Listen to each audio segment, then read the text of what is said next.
இன்னைக்கு வெறும் இலவசங்களுக்கும் ஏமாற்று பேச்சுவார்த்தைக்கும் நீங்க மயங்க கூடாதுன்னு சொல்லி நான் கேட்டுக்கிறேன். இன்னைக்கு எத்தனையோ வாக்குறுதிகளை கொடுத்து இந்த ஆட்சி வந்திருக்கு. ஏதாவது வாக்குறுதிகளை நிறைவேற்றி இருக்காங்களா? நீட் எக்ஸாம் ஒழிக்கப்படும், முதல் கையெழுத்தே நீட் எக்ஸாம் தான் ஒழிப்போம் அப்படின்னு சொல்லி ஆட்சிக்கு வந்தாங்க. ஆனா அந்த நீட் எக்ஸாமை கொண்டு வந்ததே இந்த மாவட்டத்தில் இருக்கின்ற சுகாதாரத்துறை அமைச்சராக இருந்தவர், அவர் பேர் காந்தி செல்வன் அப்படிங்கிறவர் தான். அவர் அந்த நீட் தேர்வை கொண்டு வந்தவர் என்பது அவமானத்தை தலைகுனிய வேண்டிய ஒரு விஷயமா நான் பதிய வைக்கிறேன். கொண்டு வந்ததே இவங்க தான். அப்ப எப்படி நீட் எக்ஸாம் நீங்க ஒழிப்பீங்க? வந்தவொடனே எப்படி முதல் கையெழுத்துல நீட்டை ஒழிப்பீங்க? அப்ப இதெல்லாம் ஏமாற்று வேலையா இல்லையா? அப்ப ஏன் மக்களை ஏமாற்றுறீங்க, பொய் சொல்றீங்க? இன்னைக்கு இந்தியா முழுக்க நீட் தேர்வு எல்லா மாநிலத்திலும் இருக்கு, எல்லாரும் அக்செப்ட் பண்ணிட்டாங்க. தமிழ்நாடு மட்டும்தான் அதை வைத்து அரசியல் செய்து கொண்டிருக்கிறாங்க. நிச்சயம் நான் சொல்றேன், இன்னைக்கு ஸ்டூடெண்ட்ஸ், பேரண்ட்ஸ், நீட் எக்ஸாம் ஒழிக்க முடியாது. யாரு நினைச்சாலும் அதை நீக்க முடியாது, இதுதான் உண்மை. இவங்க வெறும் அரசியல் பண்ணும், இதை வச்சு ஓட்டு வங்கியை வாங்கணும்னு சொல்லி ஏமாத்தி பொய் வாக்குறுதியை சொல்றாங்க. இதுல எந்த உண்மையும் இல்லை என்பதை மாணவர்களும் ஆசிரியர்களும் பெற்றோர்களும் நல்லா புரிஞ்சுக்கிட்டு மாணவர்களை நல்லா படிக்க வைங்க. கஷ்டம் இல்லாம காப்பாத்துங்க கேப்டன்னா உடனே அந்த கோரிக்கை நிறைவேற்றினாங்க. இது அவங்க சொல்லி நான் கேள்விப்படுறேன். அப்பயும் யார் பக்கம் நிற்கிறார்? ஏழைகள் மக்கள் பக்கம் தான், அன்றாடம் காட்சிகள் பக்கம் தான். அந்த அன்றாடம் தொழில் செய்து அந்த மூலம் குடும்பம் நடத்துறவங்க பக்கத்துலதான் கேப்டன் நிற்கிறார்.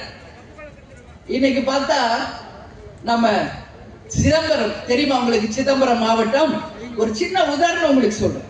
பார்த்தவங்க நாங்க, கேப்டன் கூடயே வாழ்ந்தவங்க நாங்க. கேப்டனை விட பெருசு எனக்கு இந்த உலகத்துல எதுவுமே கிடையாது. ஆனாலும் எதற்காக இந்த மிகப்பெரிய போர்?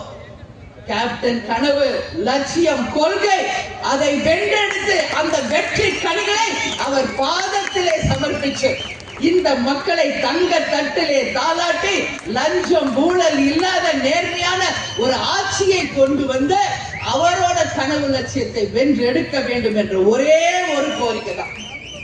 அந்த கோரிக்கையை நிறைவேற்றுவீர்களா? அனைவரும் செய்வீர்களா?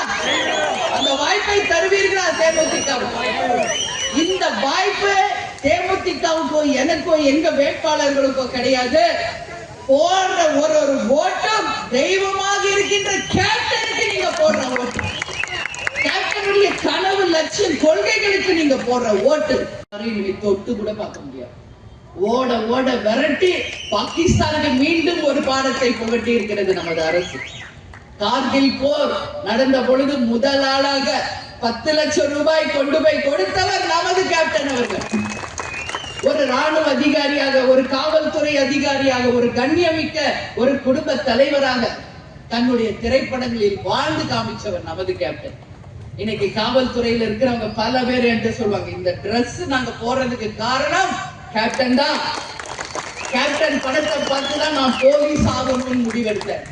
கேப்டனை பார்த்து தான் நான் ராணுவத்திலே போய் சேர்ந்தேன். எத்தனை பேர் என்கிட்ட பேசுறாங்க, எவ்வளவு பேர். சோ கேப்டன் வாழ்ந்த காலம் நாட்டுக்காக மக்களுக்காக வாழ்ந்துட்டு போயிருக்கார். அதை யாரும் நீங்க மறந்துடாதீங்க. இருக்கார் நம்ம கூட அப்படின்னு மறுபடியும் சொல்றேன்.